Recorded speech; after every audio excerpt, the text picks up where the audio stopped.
కలలు కన్నంత ఈజీగా జీవితం ఉండదు. ఏదో ఒక మలుపు జీవితాన్ని పూర్తిగా మార్చేస్తుంది. అది నీకు దొరికే ప్రేమ వల్ల అవ్వచ్చు, నిన్ను వదిలిపోయే వారి వల్ల అవ్వచ్చు, నీ ఆర్థిక సమస్యలు, ఆరోగ్య సమస్యలు ఏదైనా అవ్వచ్చు. నీ లైఫ్ పార్ట్నర్ కానీ, నువ్వు ప్రేమించే వాళ్ళు కానీ నిన్ను ఎక్కువ ప్రశ్నలు వేస్తున్నారంటే దానిని అనుమానంలా ఫీల్ అవ్వద్దు.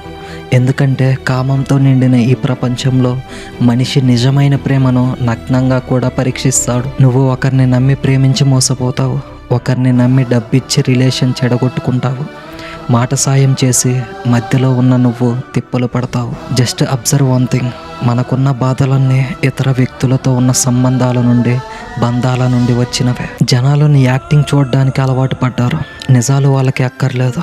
నువ్వెంత నిజాయితీపరుడు అయినా ముక్కుసూటిగా ఉంటే నిన్ను కన్సిడర్ చేయరు. దానం ఇచ్చేవాడు దుర్మార్గుడు, ఎంగిలి మెతుకులు విదిలించేవాడినే పుణ్యాత్ముడిగా కీర్తిస్తోంది లోకం. నీ మనసులో ఎంత బాధ ఉన్నా, నీకెన్ని కష్టాలున్నా అవేవి పైకి చూపించకుండా గంభీరంగానే ఉండాలి.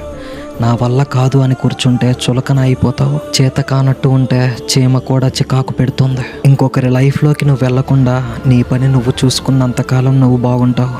ఏ కథ అయినా నువ్వు ప్రేక్షకుడిలో ఉన్నంత వరకు ఏ బాధ ఉండదు. ఎప్పుడైతే నువ్వు పాత్రధారిలా ఊహించుకుంటావో అప్పుడే అసలు కథ మొదలవుతోంది. ఇవన్నీ నిజమే కదా.